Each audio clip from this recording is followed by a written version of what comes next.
Welcome back, everybody. My name's Andrew, and you're watching the Kelley's Country Life. So today, we are going to have a better day than we had the last time we were out here working on the house. It was a little frustrating. Oh my goodness.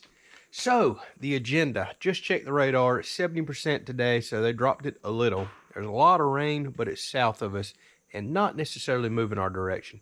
So while it's early morning before the thunderstorms start popping up, we need to jump on doing something. I really want to get this wall finished so I can say I am done sheathing my first wall. So let me show what we got to get into. So the plan is, before the rain blows up this afternoon, let's go ahead and pop all these nails out, peel this plastic back, and all I have to do is one small section here, a tiny, well actually it'd be one full piece here, trim out the doorway, and then an 8-foot sheet and another sheet. So I'm probably going to have to go get a little bit of wood there. But once we do that, we can put this plastic back, pop a few cap nails in, and we have our first sheathed wall. Then I'll look for a good day to finish up the front wall. So what I might do at that point, we can move on to cutting out windows. We definitely need to do that. We could go inside and do some work, or I can get a hold of the inspector and say, are you okay with this nail pattern? Are you in the area? Can I go ahead and start taping all this? And we can kind of just work toward completing this one big wall. So I don't know exactly what we're going to get into, but I've been sleeping and thinking on it all night. I do want to get my first wall sheathed so I can say that I have that. As far as the rest of the house, it's probably going to be a next week or the week after. I'm just watching the radar. 70, 80 to 100% chance of rain every day. There's just absolutely 0 point tearing this plastic off, excuse me, because I'm going to get caught my pants down, so to speak, and I'm going to flood the attic out that's full of OSB and everything else. So it's not worth the risk. There's no tropical storms or hurricanes on the horizon. We're just going to keep doing other work in the house. Let's get started.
All right, so here's something I purchased the other day. I've been looking at it for a while, and I hate to admit that I got it from Harbor Freight, but some of their tools are actually halfway okay. For heavy use tools, I don't tend to buy stuff there. For light use tools or something, I need occasionally, their stuff seems to work. But I can't remember what I paid for this. This is it's called a clamp and cutting edge guide. So you pretty much put it on a 4x8 sheet whenever you want to rip across it. This side is adjustable. You put that down there and then you clamp this on, and then you've got a straight edge to run your circular saw down. So you don't have to fumble with a T-square. You don't have to go find your pencil, sharpen it, and run a line down. This is ready to go. What I've got to figure out is, obviously it offsets your saw so you can cut on one side or the other. I've got to think about what is the distance and where I want to make my mark here. So that won't take me but just a second to figure out. I think this saw blade is 1.5 inches off of this edge. So whatever length I need to cut this, I just need to add 1.5 inches to it if I'm gonna cut on this side, or if I'm gonna go on the other side and do some subtraction and stuff there. So give me a second to figure that out. Let's see. Once I know those numbers in my head, it's just make 2 marks on here in the future, clamp it on, go to ripping, and it should give me a nice clean straight edge.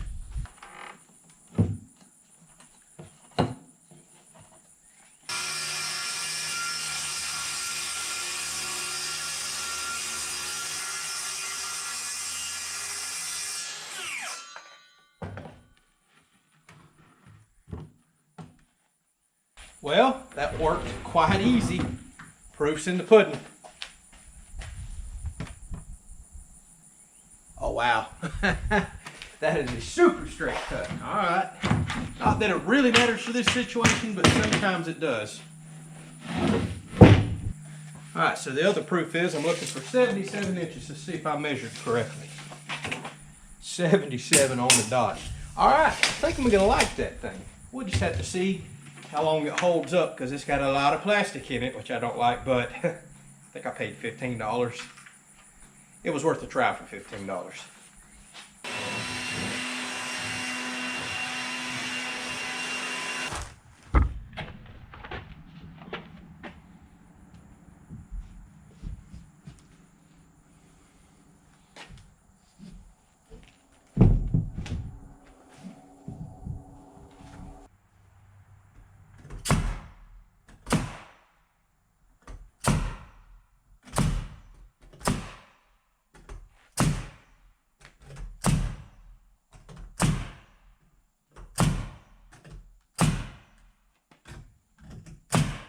All right, in one of the last house episodes, I told you I had a new tool, and I guess I didn't really think the way I worded that. I have a new tool accessory that y'all recommended that we're gonna try out today. So a lot of y'all see me rough cut out the openings for doors and windows with my recirculating saw.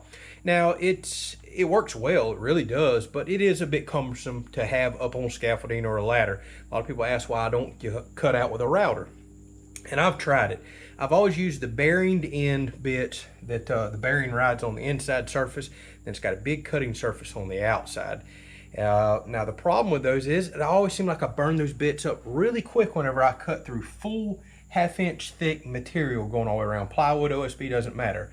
So I purchased what's called a panel bit. This is a tiny bit with a single flute, and I went ahead and paid the extra money and got a carbide one that hopefully will last, but you can see it's also got a plunge tip on it. So if I come up to a window like I will down there in a little while that doesn't have an opening like this, I can literally just plunge this straight through and go around. But the panel bit supposedly is designed just for cutting out plywood, OSB, and paneling for windows, doorways, things such as that. We're gonna try it out. Y'all recommended it. I hate, and I mean hate, OSB wood chips and dust. I'm sure this is gonna get all over me and drive me crazy. So I'm gonna be blowing off right after the fact. But I hope this works well. The only thing I have to really look out for using this method is on the inside lip. Make sure I don't have a hurricane strap sticking out or a nail. Otherwise, I've just dulled a $17 bit instantly. I would really like for this to get me all the way through the house. Then it'd be a worthwhile investment.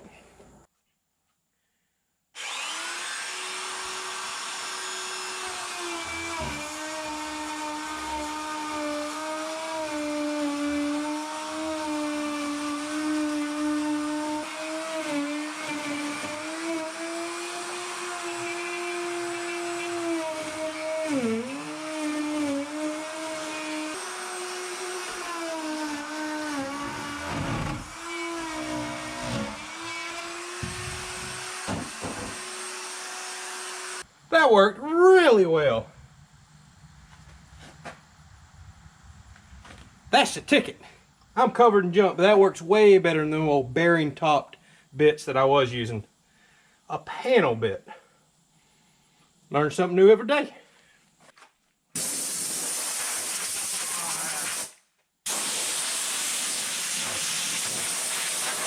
stuff feels like fiberglass.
All right, well, I'm knocking off recording for the day, but not knocking off of work.